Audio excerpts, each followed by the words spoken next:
For today's video, ituturo ko sa inyo kung paano gumawa ng YouTube channel. Before we start, kung di ka pa subscriber ng aking channel, please click the subscribe button, and para maging updated sa mga future videos na aking i-upload, please click the notification bell. So, gusto niyo bang gumawa ng YouTube channel pero hindi mo alam kung paano ito umpisahan? For today's video, bibigyan kita ng mga basic idea kung paano gumawa or mag-create ng inyong YouTube channel. First, kailangan ninyo ng internet connection. Online siya, so dapat meron talaga tayong internet connection. Siyempre, tatanungin ninyo ko, data ba? Pwede ba?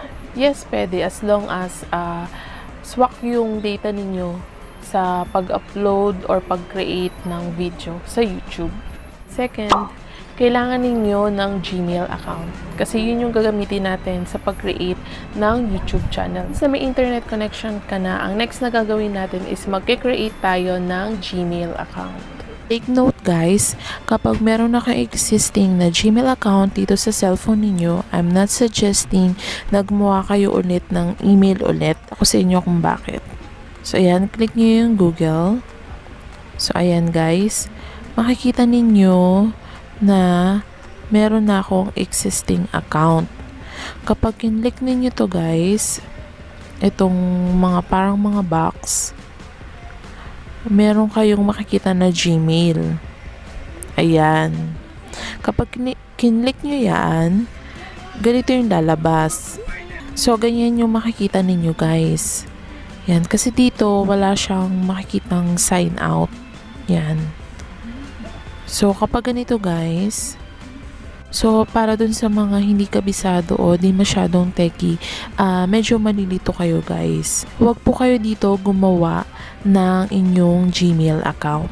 Lalo na kung katulad ko, meron ng existing account dito sa aking cellphone. So, close na natin yan, back natin. Paano nga ba ang gagawin ninyo? So first, punta kayo sa settings ng cellphone ninyo. So lahat naman ng cellphone may settings. Ako, ito yon. Ayan guys. Click nyo lang yan. Hanapin ninyo yung account and sync. Ito. Ayan.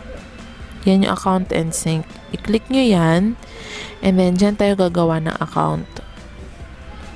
May makikita kayo dito sa baba na add an account. So, ayan. I-click nyo yan. And then, hanapin ninyo yung Google. So, ayan siya. So, click nyo yan. Antayin lang siya. So, antayin lang natin siya mag-loading. So, ayan guys. Ito na yung makikita ninyo sa inyong screen ng cellphone. I-click nyo itong create accounts.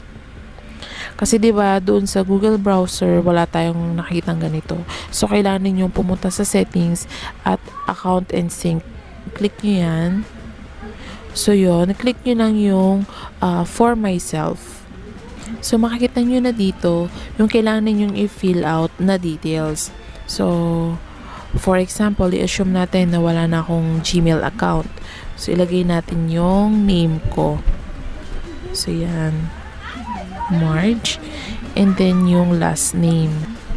Yan, and then click na natin yung next. Ilagay naman natin yung details ng ating birthday and then kung anong gender. So yan. Ilagay nyo kung anong date and month and then yung year. And then ilagay nyo kung anong gender ninyo. Syempre, it's up to you kung gusto nyo ilagay. Pero ako, syempre, ilalagay ko female. And then, click nyo yung next. So, ito, ilalagay niya kung anong username yung pwede ninyong gamitin para sa inyong Gmail account. So, nagsasuggest siya. So, yun. Nasa inyo kung susundin nyo to or create your own Gmail address. Nasa inyo, guys. So, sa akin, example na lang ito. Itong MargeMeyer74. And okay na. Click nyo yung next. Click mo lang yan. Yes, I am in. And then, click nyo lang yung next. Andito na tayo sa privacy and terms. So, yan. Scroll down nyo lang and then click nyo na yung I agree. So, yan. Antayin lang natin. Pumasok na yung ating kinreate na new Gmail account. So, ayan. Nagkaroon na tayo ng Gmail account without using Google browser. So, yun. Dahil sa meron ng existing itong Gmail account dito sa cellphone. O-connect na natin itong Gmail account sa YouTube channel.